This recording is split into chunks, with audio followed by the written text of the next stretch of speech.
Today we are live right now. I am back on the Humanimal podcast. I'm actually by myself on this end. I do have a guest on the other end, but Jason, I'm going to do my best Casey rendition here to start the podcast. I don't know if I can do it. I'm a Michigander. He's obviously from PA, but I'm going to do my best Pittsburghese accent here to try to kick this off, if you can bear with me for a hot second. So, I'm going to get into this here. What is going on, yins? This is AB coming at you today, and on the other line, I have Jason Snavaly from the Drop Tine Seed Company. Jay, thanks for coming on, man, and I'm glad to have you. You killed it. You killed it.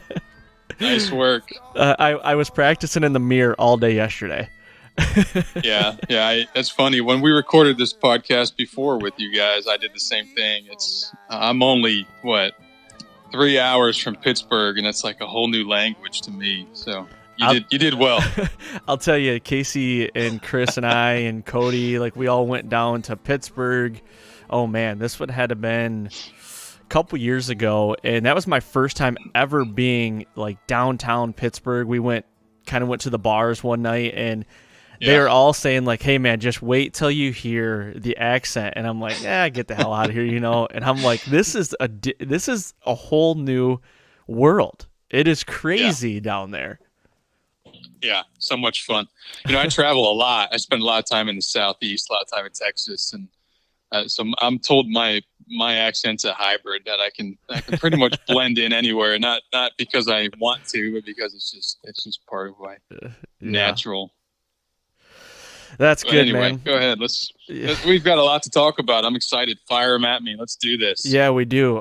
You've been on the podcast recently, and I just wanted to kind of jump on here, and I want to hone in on something that's coming up here soon, and that would be your fall reload. And before we get into that, I kind of want to break it down in a sense of where I'm coming from. I'm from Michigan, have hunted Michigan my whole life. I want to talk to you as the high pressured guy from Michigan, because Michigan's, there's not many states that are like Michigan. I mean, you got your PA, your New York, your, Michigan, a little bit of Wisconsin, and there's some other ones I'm probably missing out there, but I want to get into your system of food plotting and managing, because I'm new to it, and I've been learning step by step from you, and it's really fascinating to me. But I've got some questions for you that I think a lot of people might turn their mind to wanting to do something like this with their plots and their management practices, if you will. Absolutely. So I guess the first and foremost thing I want to get into is, I guess, what is your system? What is your elevator pitch? If somebody was how do you do it? What is your elevator pitch? I'm glad you went back to the my system thing, because it's extremely important for me to point out. I'm a biologist by training. So this isn't my system per se, it's nature's system. So we practice what's called biomimicry, and that's mimicking nature. So I do want to say that Michigan, through the Drop Tine Seed Company, is actually I don't know if it's probably a top 3, believe it or not, no state kidding, for seed customers. Yeah, so Michigan, Pennsylvania are both really hot, and then obviously the southeastern states are as well. But it's interesting. It interested me initially that the listeners of my podcast and the customers of the seed company, very high density, come from Michigan. And I think, you mentioned Michigan, Pennsylvania, Wisconsin, some of those states, Ohio, Indiana, growing food plots for those of us in those states is so easy. It's so much easier than in the Southeast. My clients in Georgia, South Carolina, Texas, those places, it's very, very difficult, and it can be a very sensitive system. So anyway, I just wanted to I don't want to take credit for the system. We learned to observe nature, and instead of working against nature, it's time to work with nature. And ironically, this all plays into the hand of the whitetail. If they could talk, they would thank us. And I, myself and clients have noticed they thank us in terms of fawn recruitment, fawn productivity, antler sizes. You need places like Iowa, where we imagine, monster bucks coming from. Customers tell me, hey, this is doing things that we have never seen in a state like this. So again, I didn't mean to go on too long about that, but so the system, if you look at the current food plotting, I guess model, if you will, and I've been in the food plot industry sort of on the back end for many years as a consultant. So I worked with some of the larger food plot companies, some of the smaller, helped a couple get going. And the model's very, very easy, right? Everybody looks to grow biomass, but the question that we had was, we had a lot of questions, or I had a lot of questions. Number one is, does this biomass really grow big mature bucks? Just because you produce a lot of something doesn't mean it's nutrient dense, doesn't mean it's full of flavor profiles, and it certainly doesn't mean it has secondary compounds that ruminants crave to flourish and ultimately put on large antlers. Right. So I'm sure we'll get into that a lot deeper. I will say some of this stuff sounds highly technical. It is not. Don't let it surprise you. I've had clients, initially say to me, man, this is counterproductive or counterintuitive, to everything I've ever learned. It's just over my head. It's not. I've seen some of the telephones that people use now and some of the technology. It's really very, very simple.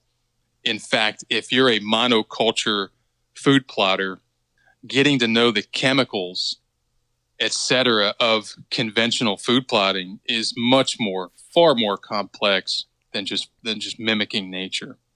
That makes total sense. And I could see where you kind of go back to when you talk about it. It sounds like this is very, when I listen to you talk, sometimes I feel like it's like over my head, but I almost have to feel like I take a step back, and then it really starts making sense. Like you kind of go back to like what you've said in the past, like photosynthesis, like the easiest, like at the ground level, 5th grade science, like this is where it starts.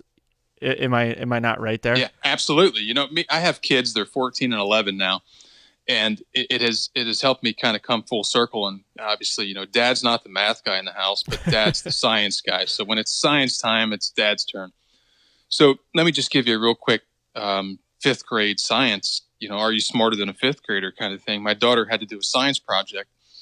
And she said, Dad, my hypothesis, of course, this isn't a hypothesis of most 5th graders or most scientists, but her hypothesis in her science project this year was that she could go collect soil from the woods, right, a woodland habitat, yep, and then go to the local farmer, who was our, one of our largest farmers by acreage, not by profit, in the county, and collect soil from a quote unquote conditioned or fertilized farm field. She grew 3 plants in each pot. So you had ag soil and then you had woodland soil.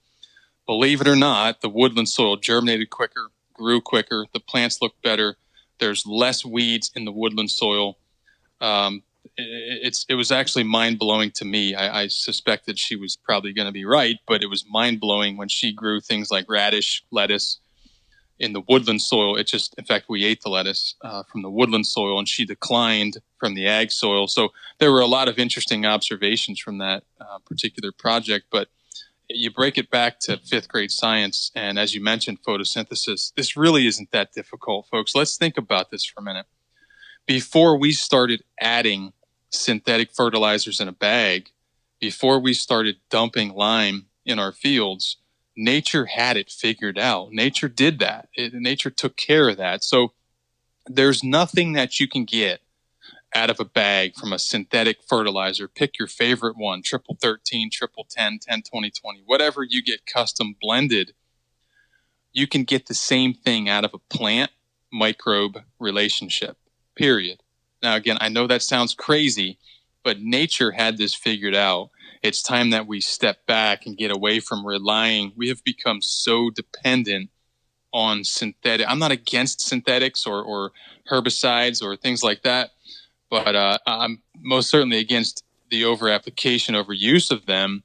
And it's also sort of asinine when you think about the money we spend and what we do to the ecosystem when we don't need to buy those nutrients in a bag. Plants will fix the dirt for us, but no one has taught us this. And this, I'm very excited that this movement is catching on. I guess almost 10 years ago now, I realized just through observations and experience that something was going massively wrong in my food plots. It just didn't make sense. And although I have a biology background, it really didn't hit home for me until I just went out in those plots, observed, and came to the realization that we're doing this all wrong. Yeah, and you know, when you hit on the money thing and how much you could save, I'd be lying to you if I said I wasn't, coming to you today talking to you without thinking about money.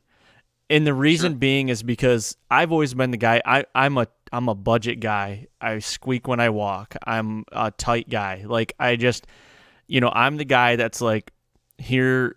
I'm trying to do a food plot for $70 or $100 or like, Mm-hmm. I'll do all the work myself. I've got all the tools, hand tools, whatever I got to do, but I want that like, I want a lush food plot that is gonna flourish, and I'm gonna kill a deer over it here in Michigan. That's what I'm doing. And when you brought up the money, this in the long run, I shouldn't even say in the long run. It might not be the long run. It might be, right now is going to save you money. And I want to get into that today because I want to talk to the other guys out there and gals like me that why this would benefit me on a little parcel in Michigan or somewhere else, and why it would benefit you to do it. And honestly, I'm also coming at it as like, I'm in a high pressured state. I hate going into my farm. It doesn't matter what time of year. I hate it because I mean, I love it, but I hate it. I feel like, yeah, right now we're in June, but I feel like I go in there right now and just drive around. Yes, it is kind of irrelevant to the deer, but to me, deer remember that. That's just my thought process. I don't want to push any deer anywhere. That's just me. I just want Absolutely. them to live Sure. and do their thing naturally. So the least amount of trips I can make out there, the better. So if I'm, go out there and work it up one day, and then I got to go plant it one day, and then fertilize another day, and then come back and maybe fertilize it again. Like that's so many trips, man. And I Oh, want to geez. try to alleviate that, so I don't have to do that. Basically. Yeah. Well, there's so many different directions I can take that last blurb, and I'll tell you, there has been this misconception, and I need to say this more often, and it's my fault for not educating people, but there's this misconception that this method, this regenerative, if you will, or soil health method, is for people who have big tractors, drills, roller crimpers. Don't get me wrong; those tools are fun, but they're just tools. I have some clients, seed customers, who have been doing using the Reload series um, with huge success just by simply using a four-wheeler or doing it all by hand. So, and then the other point that I want to make is, for 21 years now, I've been a private consultant, and my next check is a function of how successful my clients are. So I've always sort of strived to make the properties that I manage an island, if you will, and much more unique than everything else around them, regardless of size. Mm-hmm. And there's nothing better to making that no better. I don't want to call it a tool, but a method to making a property unique right now than this regenerative soil health, program, if you will, because very few people, if anyone, is doing it in your area. And one of the things that we have found is, fawn productivity, recruitment rates are on crop and recruitment rates are just through the roof. And we're going to have to start shooting. For 10 years, I didn't shoot any does on my place. Small acreage, 100 acres. They enough get shot or run over or whatever elsewhere. We didn't have to worry about it, but we have deer coming for miles and miles. So there's no better. The smaller the property, the bigger the return. And getting back to your point on finances, I work with clients who buy seed by the pallet and truckload, and they have a budget, right? Everybody has a budget. When you start to look at the cost of our seed may look up front expensive. But when you understand what's going into the development on the back end and the fact that we're getting away from the synthetics, there's 70-year data in the agricultural world, 70 years worth of data that proves that at least 50% of the nitrogen you're putting down is wasted. So you can cut your nitrogen in half with whatever methods you're using and save 50% of that, right? It's unbelievable. It's and crazy. Again, it's real easy to kind of get lost in, well, the seed's going to cost, this much. Well, you know what? We haven't limed in 5 years. We haven't fertilized in 4 or 5 years. We haven't sprayed anything in 3 growing seasons now. It's all plants, and it's all capturing and harnessing that energy again in photosynthesis. That's unbelievable, and it just blows my mind. And honestly, I get chills when I hear you talking about it. Like I don't know why. Maybe it's just kind of really weird, but That is really weird. It's really, really weird. No, my friends and family, they think I'm crazy. I start talking soil health and deer, and I don't know if I'm taking this too far, but this is what has made this technique so great. White-tailed deer are ruminants, and they have what's called nutritional wisdom. We all have this. Humans have this. Cattle have this. Domestic, wild, it doesn't matter. And to have multiple food offerings in one location is an incredible approach to maximizing the amount of time individual animals spend on your property. So let me give you an example. For years, we worked with monoculture forage soybeans, and we were some of the first to actually use these indeterminate, late maturing, if you will, monoculture forage beans. And even the greatest forage soybeans, we were putting manure on them and fertilizing and liming and spraying and the whole 9 yards. 6-7 foot tall. The farmer, the local, production ag guys would stop in asking us what they were. They would buy them, to ring their plots to try to take some of the pressure off their conventional ag beans. But even pounding them with 7 foot tall beans, we felt we were really nourishing the deer. And what we found is even the greatest forage, i.e. soybeans, when offered alone in massive amounts, fail to meet the nourishing needs of whitetails, right? So there's, that's both at the cellular and the organ system. So what we found was too much of a good thing. It introduced toxicities, forcing our deer to go to other habitats, which looked horrible to a deer biologist, to, strip bark off of hemlocks and pines, et cetera, to seek out these plant secondary compounds to balance those toxicities. And that's when I couldn't find any other biologist, I'll be completely honest with you, let alone seed, suppliers or growers who would even listen to me when I brought that up. They thought I'd lost my mind. And I finally started to develop my own mixes on my wall in a system I learned from the corporate world, where we had individual species, plant groups, and we would put tacks and yarn. And if I wanted to, let's say, pull phosphorus, I researched the hell out of plants and found what plants are very good at that, right? And we did that and produced the Reload series. And what we found, again, was offering this hyper diversity in one plot allowed whitetails to diet mix. So I've heard people say, so-and-so's a ruminant nutritionist. No, she's not. No, he's not. That's not true. There is no good ruminant nutritionist, in my opinion. The only ruminant nutritionist or whitetail nutritionist is the whitetail, him or herself. So we started to basically observe how deer eat, understand the anatomy, the physiology, the nourishment needs of whitetails, and build blends around that. And I don't know how, I'll let you kind of take it from there, because if you let me talk, I'll go all day long. No, man, this is great stuff. And that's what I want to get into today is the fall reload.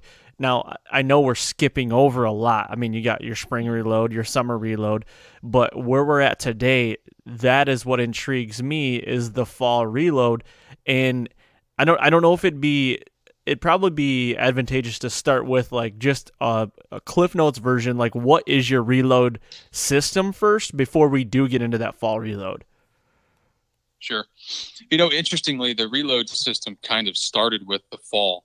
And my favorite time to start, to be honest with you, is the fall for a lot of reasons, of which we don't have time to get into many of them today. But so the reload series was really my goal. We had been planting these. Let's just look at the clover, right? Some of the more popular food plot companies, and I had worked with them for years, so I'm throwing myself under the bus. Sought to grow and breed the best whitetail clover, which quite frankly was a complete waste of time and money. But what we didn't observe is the fact that the soil was completely thrown off by that monoculture offering. So the soils wanted more diversity. What we call the major plant functional groups. I'm kind of giving you the fast version here. Yep. So my goal was to try to, of course, I already talked about diet mixing and sequencing and all that before this with the individual species. But my goal was also to sort of marry, if you will, the major plant functional groups, which I'll go over here in a minute, with what deer would prefer.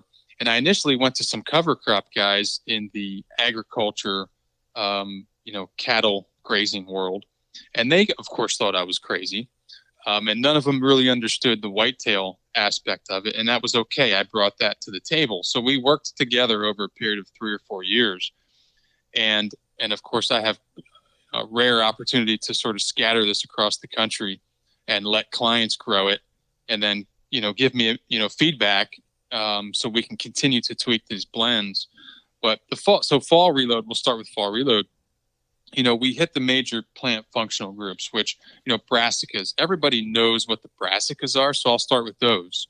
So the traditional fall hunting plot would be a brassica dominant, planting. So you might have, say, turnips or radish or forage collards, which we were the first to actually introduce the forage collard in the wildlife world. And, those are great plants when it comes to attracting whitetails. But what you're left with at the end of the year or early spring the following year is an absolute disaster for a guy who's interested in soil health. If you're interested in a dysfunctional system where plants don't carry and possess the nutrient density, the flavor profile that ours carry, that's a perfect system for you. And we still have, fall fuel, full draw 7, not so much, greens and beans. Some of those older conventional products, we still offer them. But, they're oftentimes introduced into a diverse system for one season. Right. And then we bounce back to diversity. So, we, of course, the brassicas are great. They're I almost want to call them antibiotic, if you will. Yeah. When you get done with they're actually very good. I don't like the term weeds, but there's really no good replacement term for it. So I'll use the term weed. They outcompete everything, right? But when you're coming into March and April with a completely naked food plot, that's an introduction to just inviting, all the weeds in the world that have evolved over time to basically, do very, very well in those conditions. That was the worst start to a season.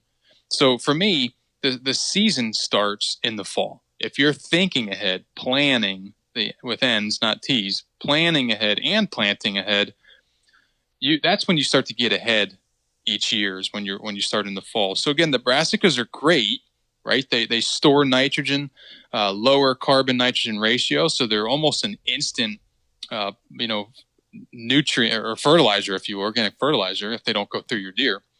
But then you move on to, but again, before I move on from the brassicas, too much brassicas is a problem. So I knew early on that I had to sort of weed out the brassica percentage. But at the same time, I had clients saying to me, listen, I'm willing to go full bore with this regenerative soil health journey, but you have to understand the name of the game is still to attract and kill deer, right? Most people who own property or care about their property really do care about the future. Maybe they're handing it down to their kids or, whatever. So ecosystem function and how well it works is definitely a primary concern. But let's face it, we wait all year for November, December to kill, or October, November, December to kill deer. So my job was to try to, okay, let's pull some of the brassicas out and start introducing some of these other components in the fall product. So we included the forbs, plantain, chicory, those sorts of things. And then also the cereal grains, which are vitally important to the soils in pumping carbon into the soil. So let me sort of throw this example out to everybody. So for years, those of us who managed at any point in time monoculture clover plots, right? They look beautiful, during the spring and fall, but all summer long, it's a battle to try to spray out the grasses. Now, don't get me wrong, broadleaves invade them, but it's always the grasses that come first. Now, if you're observing that and you're mimicking nature, you would say, hey, which is what we finally did. What if we were to throw a grass-like species at this plot and give it what it wants, i.e. biomimicry, but actually, instead of some of these grasses that we don't really want, maybe producing things like triticale, oats, barley, wheat, rye, the cereal grains, which are grasses. So that's where they came in and really served an excellent purpose and allowed us to get rid of spraying these grass-specific herbicides, which are not good at all for the ecosystem or nutrient density for whitetails. And then finally, so I hit the forbs, I hit the cereal grains, which are the grasses, the brassicas, obviously the legumes. Everybody knows the legumes. That's the one we've been talking about. So these are nitrogen fixers, right? They grab nitrogen from the atmosphere and actually fix it, along with the symbiotic relationship they have with a rhizobium bacteria, and then they put it into the ground for plant use.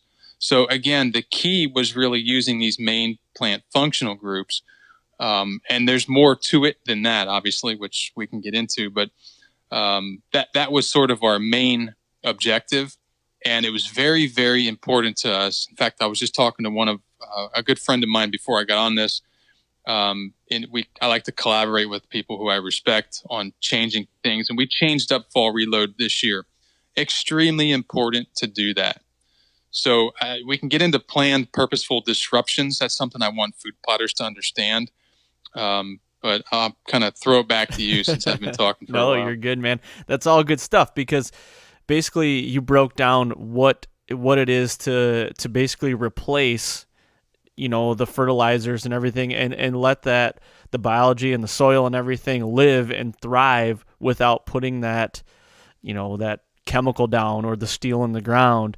You're wanting to keep plants, certain plant groups in the ground year round that replace that basically, and the deer benefit from it more as well, correct? I mean, that's kind of a dumbed down version? Absolutely. And one thing I realized, it's perfect. One thing I realized was the sequential order of this. And there's some others who are following this. And I'm sort of excited about that. I wish they would do it in a different manner, but there are some who've identified that this sequential order is important, right? And we're still learning exactly how this works. But, if we can get in there and sort of, I don't like the term sequester so much, but if we can utilize plants or employ plants to go get the specific nutrients, say calcium or phosphorus or potassium or whatever, nitrogen, you can quickly realize or see how you can get away from or minimize the synthetic inputs. So the other part, and I probably regret not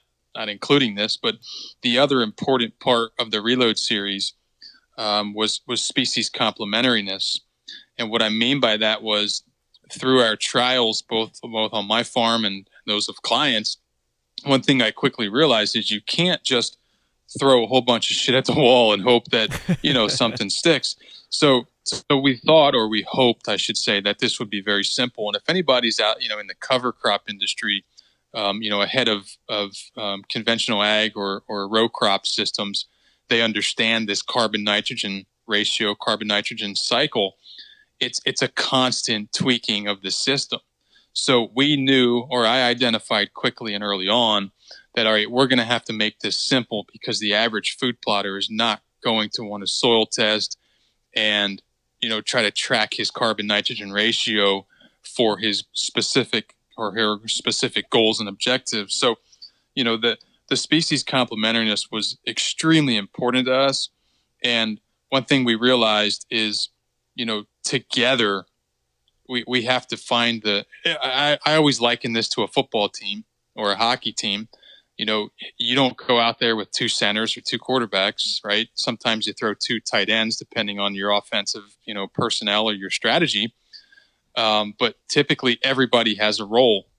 And that's exactly what we've done in these blends. So obviously the legumes fix nitrogen, right? I've said this a million times. There's 32,000 tons of atmospheric nitrogen above every 1 acre of food plot. So why are we buying it in a bag and dumping it in the soil? It's absolutely, ridiculous. You nailed it right there. Phosphorus. Yeah, phosphorus is an issue. Plant buckwheat.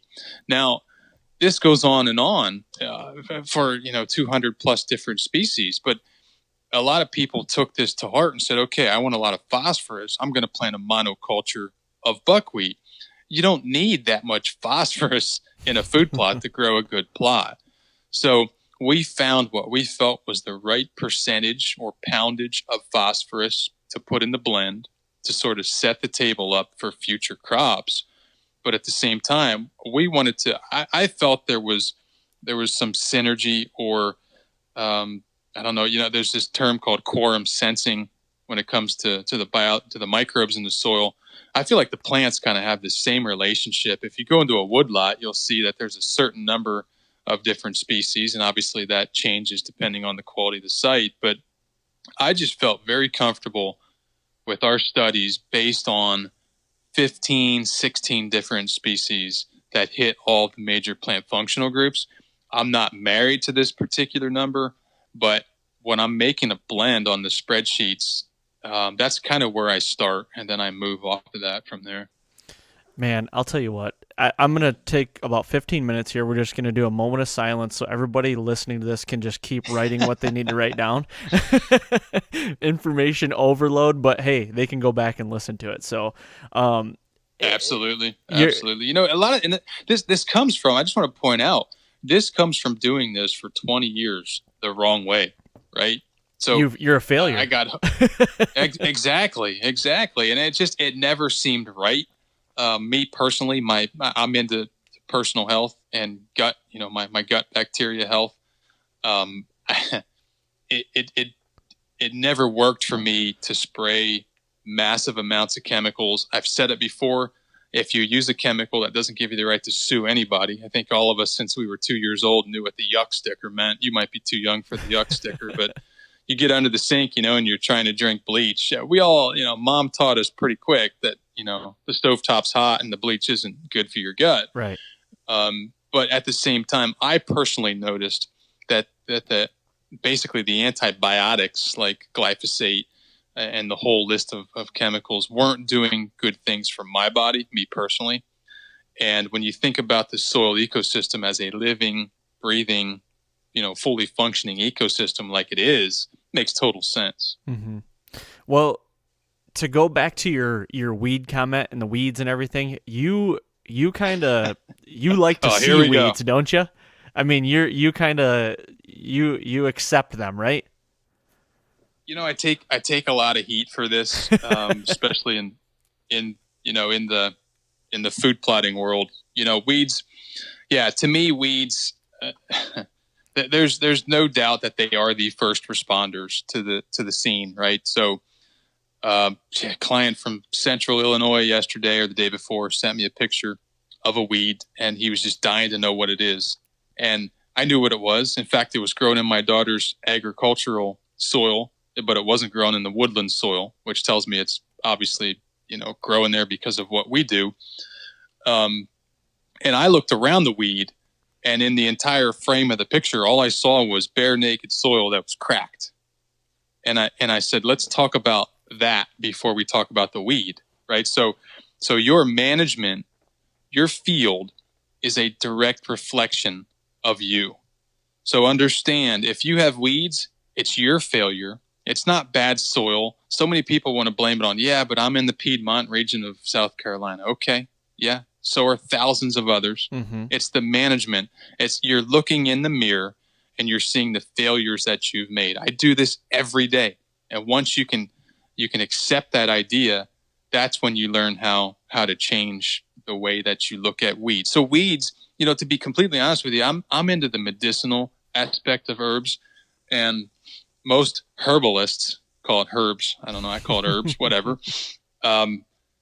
Most of these plants that we're trying to kill were used by our ancestors, before the heroic, carcinogenic, gut killing medicines, pharmaceuticals that are on the scene today. And don't get me wrong, there's an application for those 100%. I've used them. But the overuse kills us. So yeah, when I go on a walk and I see yellow rocket, everybody sees yellow rocket. Why is it around all the ag fields in the spring? It's one of the first plants to flower. It's bright yellow. People sometimes confuse it for some of the brassicas that bolt. But you're looking at basically it's a man-made application, right? So glyphosate or Roundup is a chelator. So it'll bind up, it'll tie up certain nutrients. And this is one of the big problems with using chemicals that are chelators, is if they bind up and tie up nutrients, those nutrients can't be utilized by the plant. And why do I care about that? Because then they can't go into the obviously the ruminant that I'm trying to feed, grow, and ultimately kill. So, glyphosate ties up magnesium. It's just reading it like a book. I can look at a field based on the weeds that are there now, after just learning over time, and understand whether they sunk steel into that soil, when they did it, or if maybe they went to no-till. Once you go to no-till, your weed profile, species profile changes dramatically. So yeah, the weeds are the healers. And if you talk to, unfortunately all my grandparents are no longer here, but if you talk to, some of the older generations, you'll find that most of these weeds were used. My wife has a tooth problem right now, and I told her about cystis T, and she needs to start looking for some other things instead of going to this dentist who's going to screw it up again like he did twice already. So weeds are 100% nature's first line of defense. They cover the soil. We can learn a lot from what they do and how they do it. They decrease erosion, runoff, all that good stuff. Yep. They're growing there for a reason, and it's because you've screwed up. I have weeds. We all have weeds. I have some personally that I go out and I eat. You've been with me in the field. I eat a lot of plants. You had me eating plants. That's right. Plantain is an incredible healer for a lot of things: cuts, burns, stomach issues, whatever.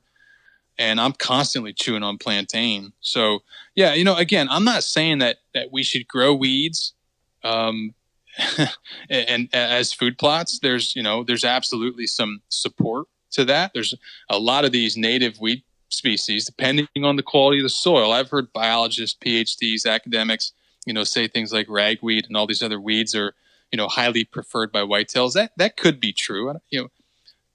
Delineating preference is a tough one because it's all a function of availability, right? If it's not available, if my plantain were available, I can assure you whitetails would not consume ragweed. I've studied it on my farm.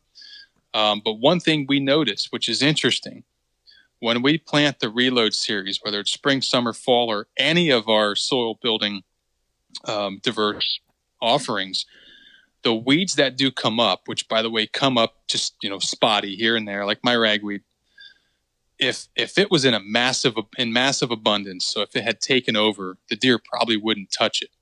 But when you find weeds just scattered throughout a food plot, I find that the deer absolutely annihilate them when they wouldn't touch them in a monoculture, quote unquote, monoculture weed stand. Why is that? I think that's actually nature now working with us. Mm-hmm. So some of these species work really well in our football team, right? Maybe we recruited a new tackle, blindside tackle, and it's working well for us. And hey, let's keep doing it. So there's actually a weed that I have not identified. I think I know what it is. But I go down a path every day in my fields looking at what deer are eating. I've been studying their feces to look at the genus and species of the plants in their shit. Imagine that. It's a fun thing. And I just saw this weed one day and I said, that's a new one for me. I don't know what that is. Bird probably brought it there and pooped it out. I've got to key it out. And typically with weeds, I'm not great. So I go off the leaves. I went back to key it out the day after I saw it. and a deer had stripped, and it stood about 3 feet tall. A deer had stripped every leaf off that weed, and it's a pretty large weed. Yeah. It just blew overnight, and I would have never noticed that had I not said, "Hey, I have to go back and identify that weed." Overnight, they stripped it completely bare. So, hey, making a claim that our products make weeds better is pretty ballsy. But if you think about it, if you throw diversity out there, the way that the field or the plot expresses itself is going to be a function of what the soils want. And if the soils are happy, the deer are happy. And I think it's time in the food plot world we start looking at this as let's feed the soil, let's feed the soil microbes, and let's grow good plants. And we're starting to see again all biological indicators are saying, hey, keep doing this. This is working. Some of these fields may not look pretty. Some of my clients call them ugly plots. And so many of them will send me a picture and say, I love this ugly plot. It's just loaded with deer. And that excites me. It's good stuff.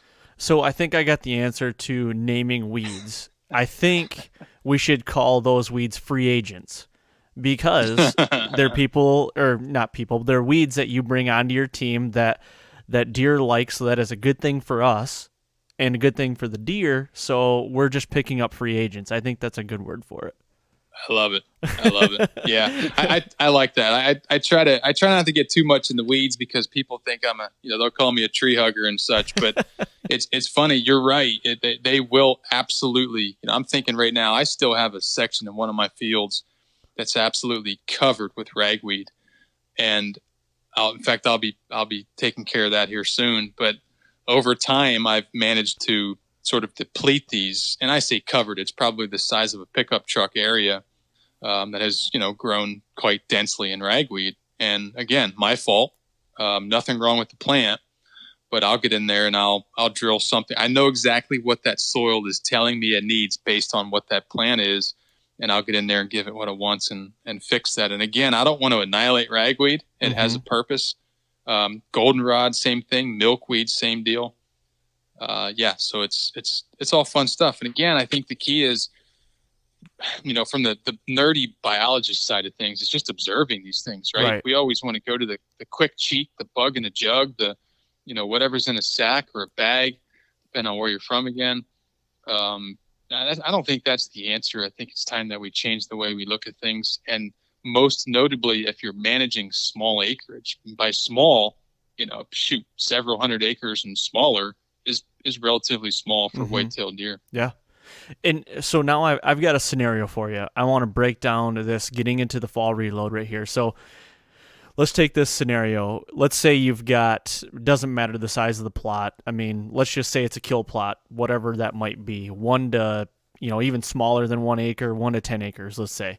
10 acres is a pretty big kill plot, I think. But anyway, let's say you've been doing monoculture forever on it. Last year, let's just call it, you did some chicory in it, and then you did some, Vanish or Border Patrol, Egyptian wheat, whatever you would, on the borders to control and have some security there. Let's say you did that. So now let's say you're coming in this year and you want to get into this regenerative ag.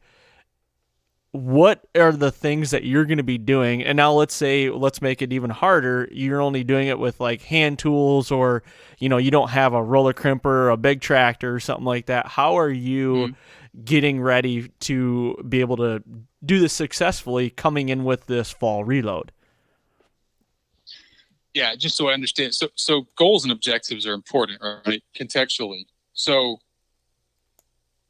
just so I understand you right, you've basically gone through the growing season with a monoculture chicory plot. Is that what you're saying? So last year, let's call it last year was a growing season for mono chicory, but right now it's dormant. It hasn't had anything in it. Maybe a little chicory has come back up, or but it's mostly weeds and things are growing up. Like, how are you combating and getting it ready to do this fall reload? Yeah, that's a good question. So, and a lot of this is a function of your goals. So when I went this way, I went completely cold turkey on the chemicals. And and the synthetics. I don't think that's necessarily the best option for most people. So you have multiple ways to terminate, or really three major ways to terminate a plant. You can obviously chemically terminate it and spray it. You can wait until winter and hope that it would terminate it. Now your chicory is a perennial, so that won't winter terminate.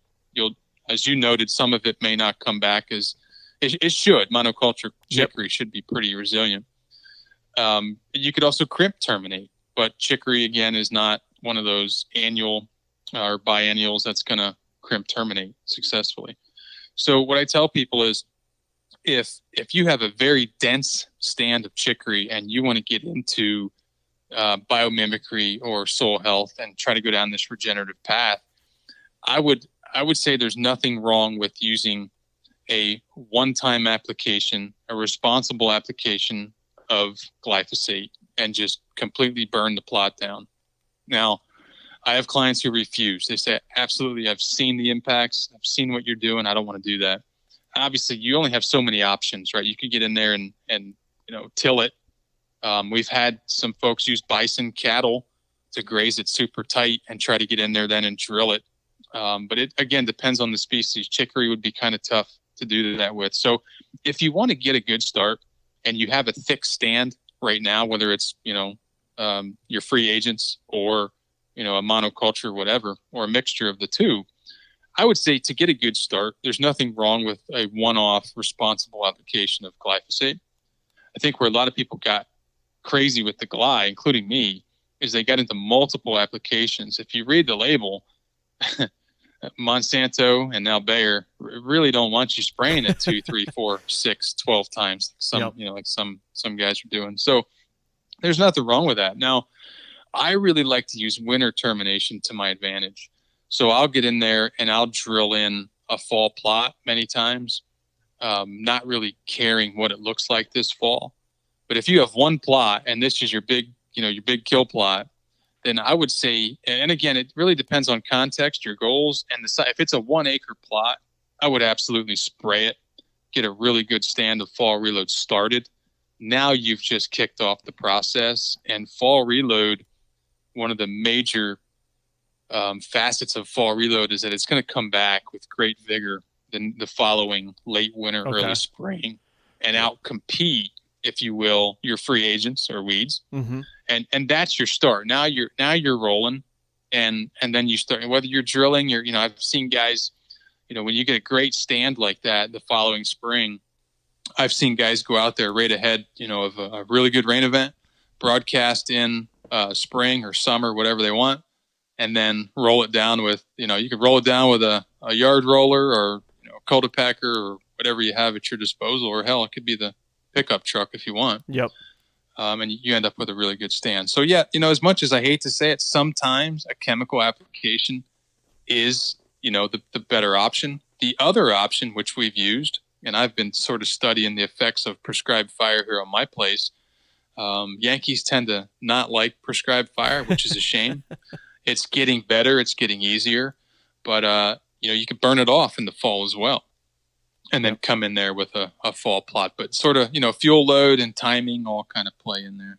Okay. Now, my next question is, can you broadcast fall reload just by hand broadcasting? You don't have to drill it in or anything like that? Absolutely. So again, another one of those misconceptions that is my fault. There's nothing special about these seeds. These seeds do not require a expensive no-till drill. In fact, they're just like every other seed in that they need seed to soil contact, and they need the right growing conditions, temperature, moisture, etc. So yeah, if it's depending on where you're at in the country, July, August, September, maybe even October, and you're getting close to that fall planting time, you do not need a drill. Obviously, a drill makes it so much easier from a precision standpoint. I will say once you know how to use the drill. But yeah, you can absolutely broadcast seed. It's extremely important to still try to get that seed to soil contact. So a lot of the guys, I'm horrible at it, to be honest with you, because I have equipment, but a lot of the guys who do very well with minimal equipment tell me it's extremely important to go ahead and broadcast that seed in before they roll down the previous crop, which makes perfect sense. Mm-hmm. And then obviously if a good rain event's coming, that's everything it needs. And if you imagine broadcasting the seed, it's really hard to incorporate it into the soil system.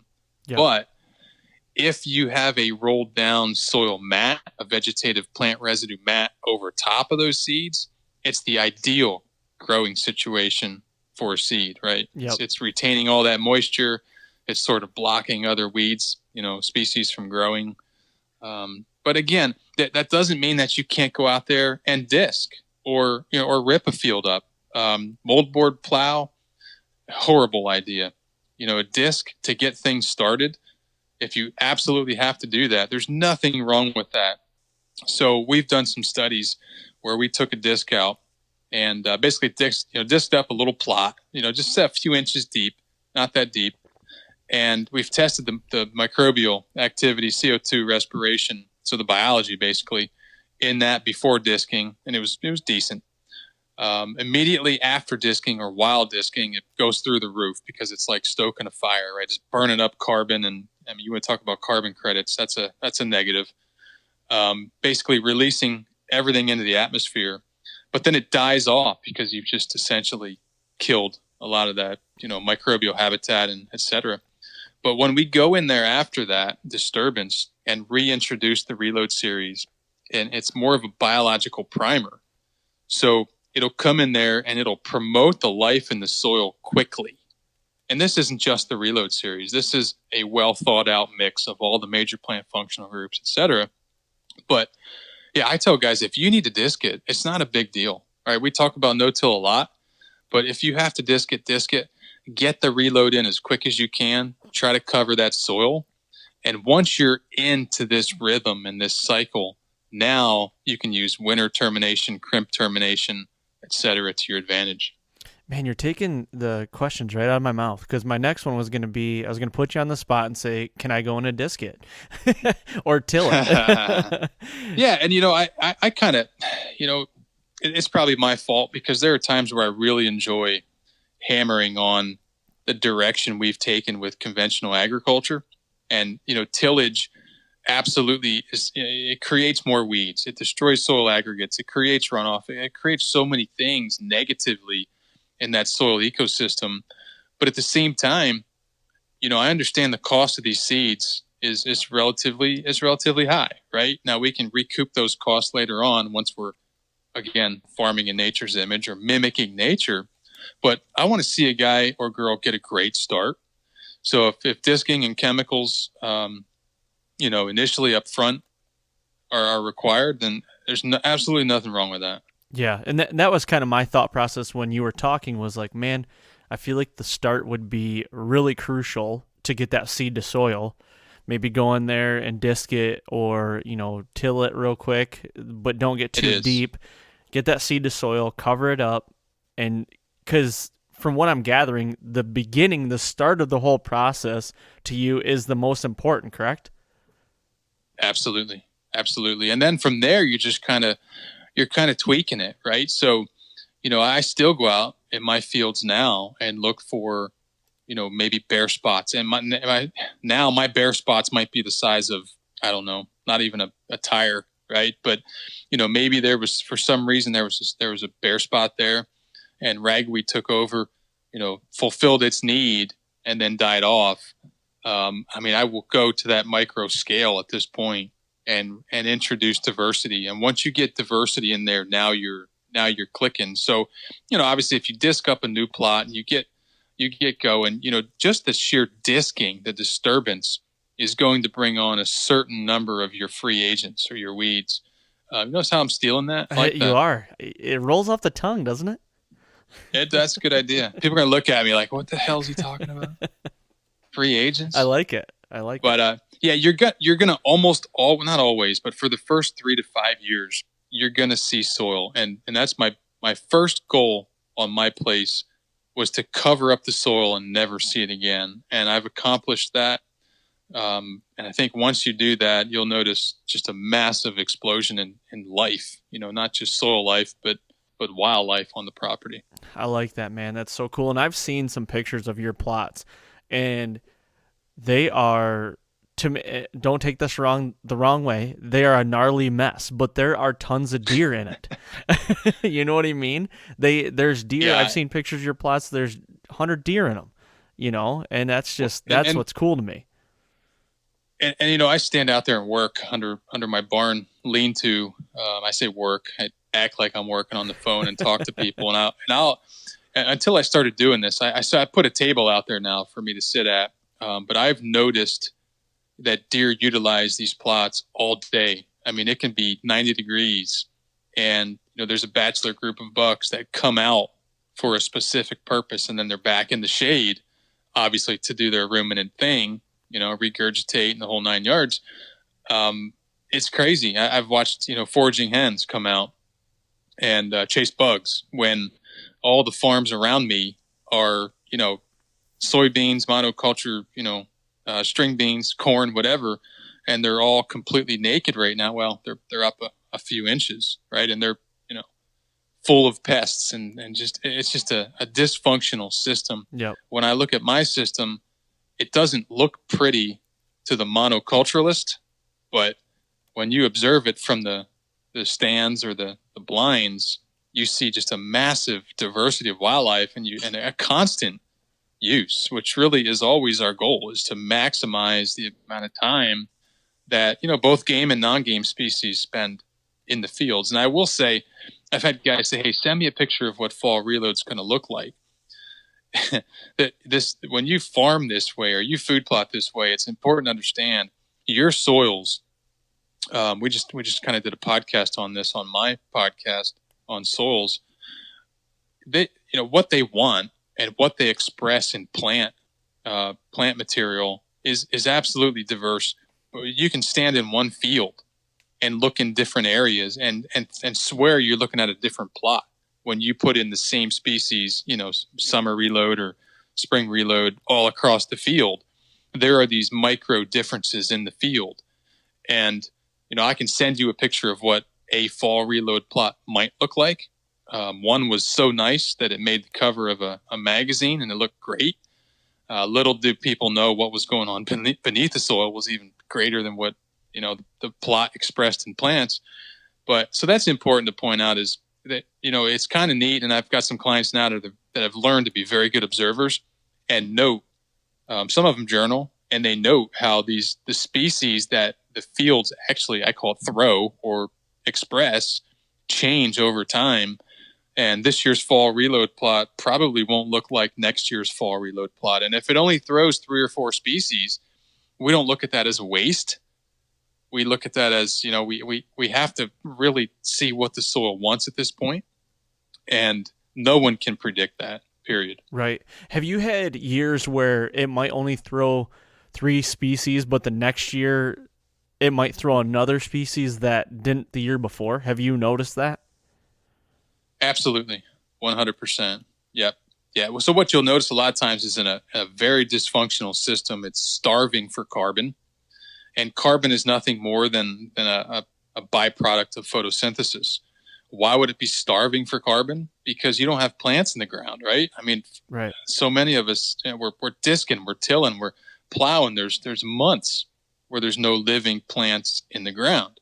And, my 11-year-old daughter knows this, obviously having a nerd dad. And when she looked in the woods and she said, "Hey, there are plants growing in that wood lot year round, feeding that biology." If it's I know this is getting deep, but the importance of this system is the biology feeds the plants. So it's important to understand.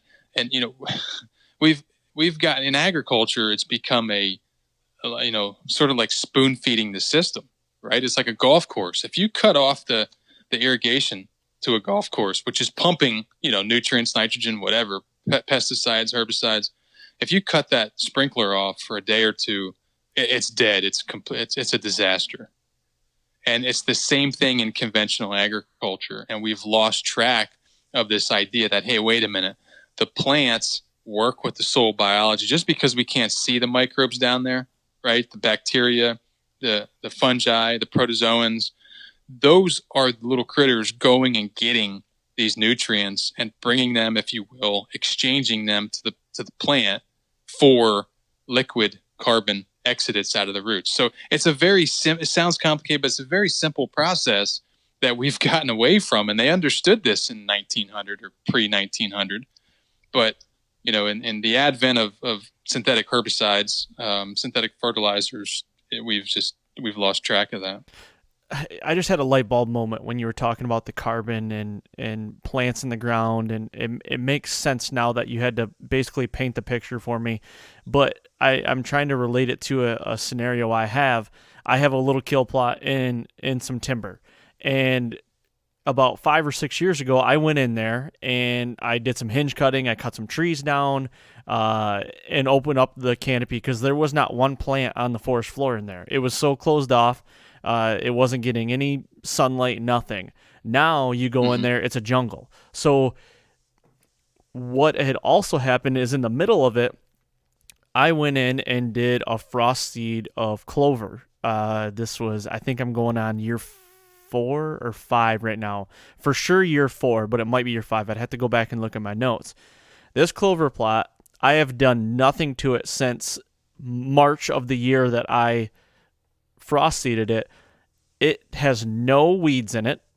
I've never put a chemical on it. Nothing. No weeds in it. Grows every year. Gets about knee high. The deer love it. I have does giving birth to fawns in it, and it is the best food plot I've ever had. And it's literally the size of my pickup. It's a little kill plot, but it just makes sense to me now that there's a lot of carbon in there because of all those plants that I've brought in there with letting that sunlight come down, and they can grow now. So it's like, almost, I don't know if it's like a free agent kind of thing where it's like now they're working together. Would that be one of those scenarios there?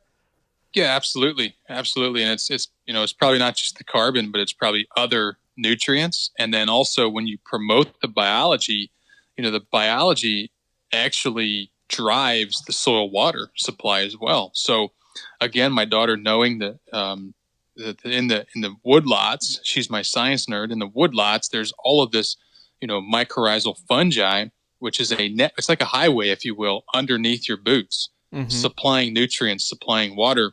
Well, when you run a plow through a field, as you could imagine, you're not only destroying earthworms and everything else, but you're breaking up this highway system. I explained it to her. Could you imagine a giant plow breaking up Interstate 80 and 75? And yeah. I wish it would hit 95. I hate 95 with a passion, but I'll get hate email for that. I shouldn't say hate. Yeah, send it all to Jason Snavaly at Drop Tine Seed Company. Oh God. Yeah. No, but, that makes total absolutely. sense. Absolutely. And that's, again, if you want to, I'm not a big fan of destructive soil sampling. So conventional soil sampling, that's a complete waste of money. $10 is the worst $10 you've ever spent. If you're going to buy one, I'll give you my address, send me the $10 and I'll go buy ice cream or something with it. It's just a waste of money because all they're going to do is recommend synthetic fertilizer for a dysfunctional system, right? So if you look at the woodlots, but it's funny if you really want to screw with the lab people, go to a fence line, between an agricultural system, take a soil sample from down by the fence post where the farmers haven't been necessarily farming. Obviously, there's drift, there's some synthetic things down in there, and then go in the woodlot, take a sample in there, and then go out in the field, take a sample there, and send it to a conventional ag or anybody for that matter to test. A lab to test the sample, and you will be blown away. Now, unfortunately, most of them don't look at the life in the soil. But if you were to do that, you would find that truly the best farmer is the woodlot, right? The ag ground's going to be completely dysfunctional and not a good system for plants. That's crazy. There's another email. I'll get more hate email for that. So basically, all the commercial farmers out there that are listening to this are just going to be their mother scratching you up and down right now. Listen to this. Yeah, and truthfully, that's how I learned how to farm. I'm a wildlife biologist. I didn't know how to farm, so that's how I learned. I learned how to farm that way from them. And fortunately, there are some folks who are some farmers, growers, producers who are making a lot of money. They're actually profitable because they're cutting out all of those inputs, and they're farming again in nature's image. But again, that's a different context when you get into productive ag, completely different context. I've got a lot of friends in the ag industry, and they look at me and they say, "Gosh, to grow wildlife and do what you're doing is so it's perfect." Because we don't care if we have a weedy or an ugly field. I don't care. That's actually wildlife promoting. For those guys, sometimes they have to be careful with that. They have to worry about what species are going to come back, which ones might dominate. Again, there's always management practices to manipulate those dominances or whatever. But yeah, it's we have the best of both worlds. It's so easy. There is no reason why everyone should not be farming or food plotting this way. I don't understand why they wouldn't. Well, I'm going to start dabbling my toes in it this year, hopefully, and I cannot wait to do it. And that's why, selfishly, that's why I wanted to know about the fall reload, because it's all about what I want, not what everybody else wants, right? So when is the best time? I'm sorry, go ahead.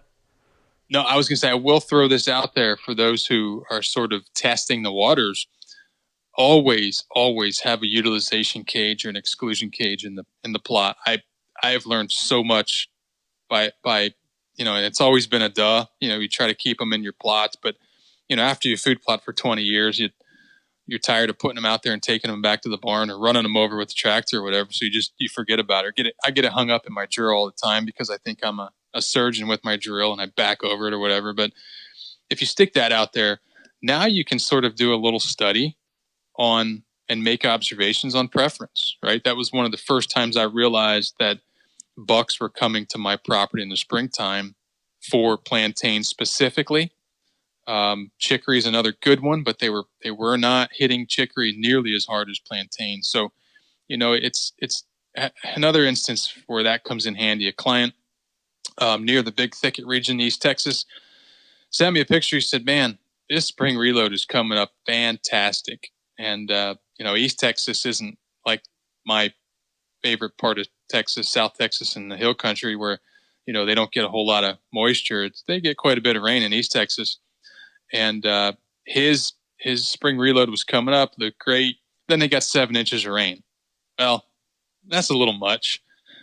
Growth shut off 100%, and I was proud of him. He sent me an email and said, "Well, here's the utilization cage in both pictures, and as you see, all that moisture just shut it off across the board." He said, "I would have thought maybe there was a lot of browsing going on if I came to check it out, but." Obviously inside the cage, it's the same as outside the cage. So we pivoted and went with a different management technique. Yeah, so I just wanted to throw that in there. When you're doing this, it's really cool. You start to see these species and you're like, what is that? I don't know what that is. And if it's popping up in the cage, spring peas are a perfect example. 4010s get hammered in the spring. And typically a guy say, "Hey, I haven't even seen my plot realize and produce a pea." Well, it probably is, but they're just eating it before you see it. That's crazy, man. And that's one of those things that I've never done in all the food plots that I've ever had is a utilization cage. And it like you said, it's one of those like duh moments. Like you should have one of those to see your browse pressure at least, and what they're eating and what they're not really eating and what they're preferring, basically. Absolutely. Well, I got one last question. We're up on time, basically. When would be the perfect time to get this fall reload in the ground? I know it bases on a region and everything like that, but in a generality, like when would you want to put it in the ground? So I like to get 60 days before, the frosts start to really come in and wreak havoc. And it's kind of a balance.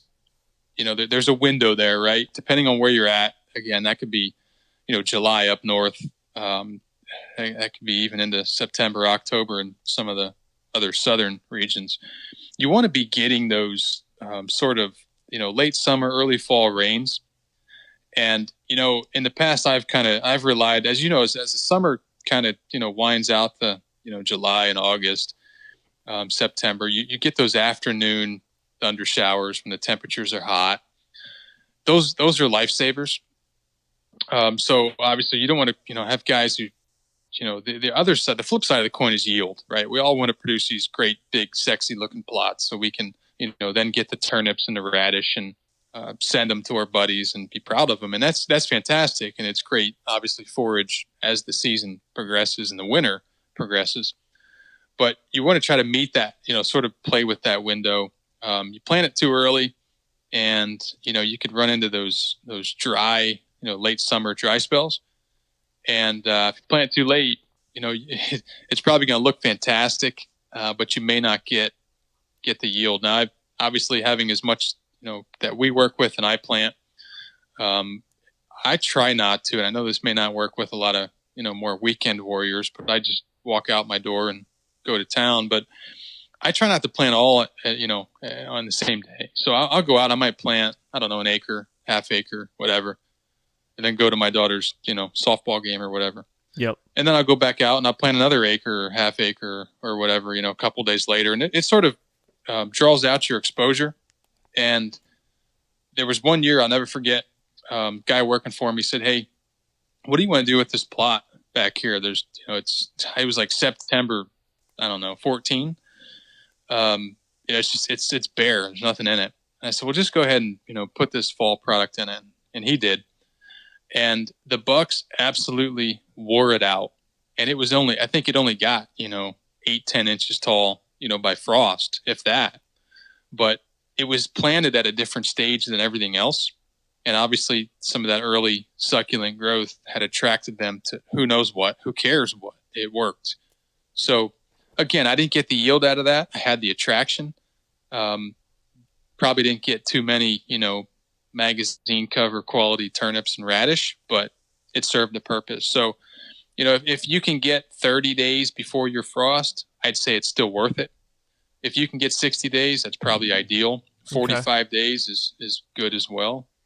Some guys, especially out in Western PA where you're talking, there's kind of a window there where you can actually get it in July, which is early, and you can get bit, every third year if we get dry weather. But that's kind of the art, right? So there's also this art to food plotting, and you sort of learn and play, and then we're all sort of, we have exposure like the farmers do too. You're working with nature. You never know what could happen.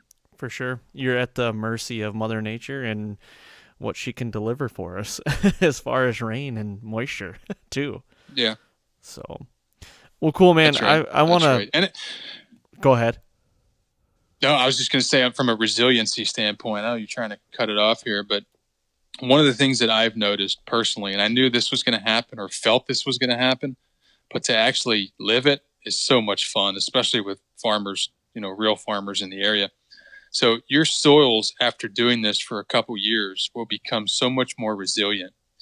And these extremely high ups and low downs, a lot of rain, flooding in years, drought in other years, it's not so much a problem. We got a pile of rain here last week, I think it was, or early in the week.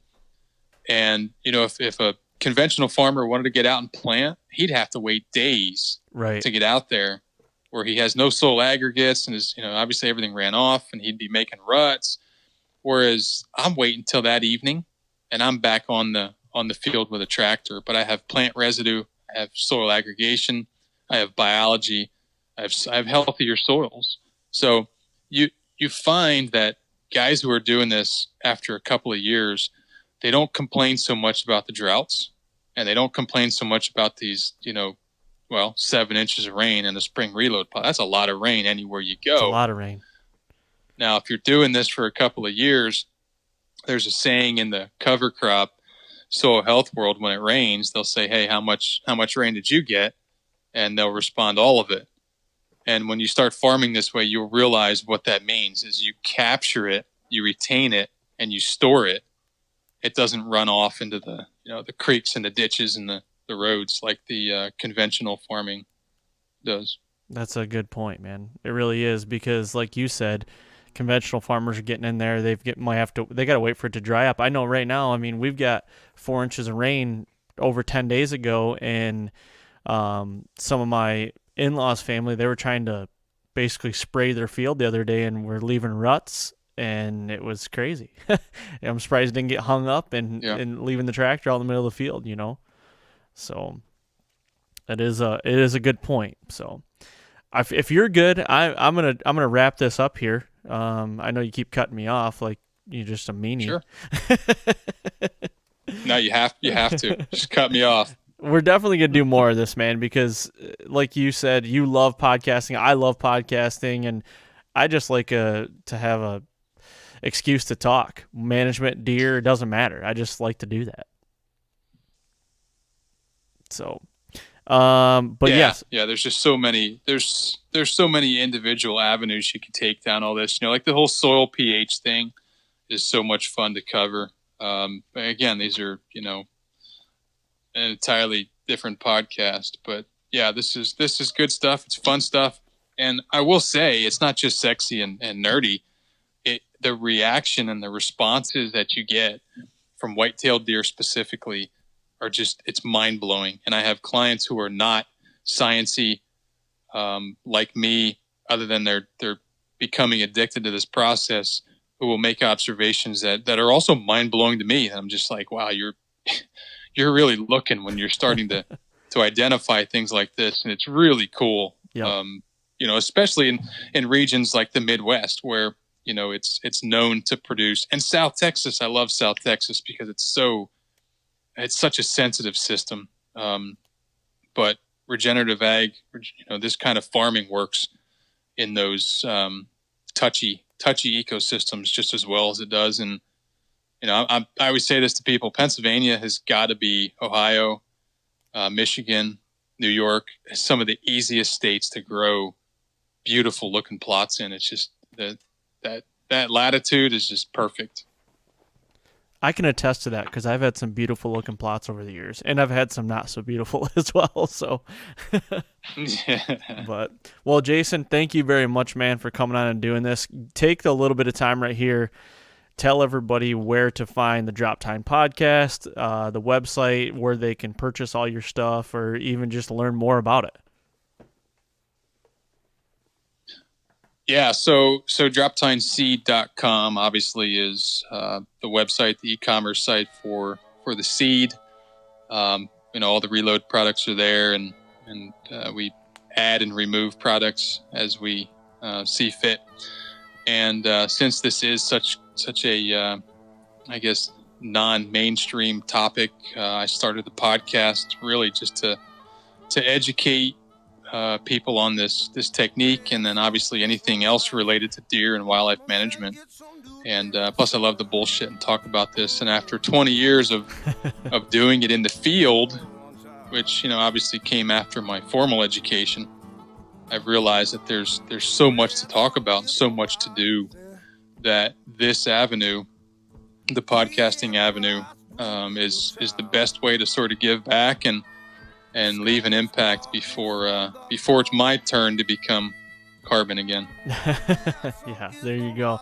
Well, thank you very much again, and I want to remind everybody out there listening to please go to iTunes, leave a 5-star rating, leave a review, head over to IamHumanimal.com and check out all the stories and all the content we have there as well. And Jason, again, thank you, man, and I appreciate all your time. Yes, sir. Likewise, I enjoyed it.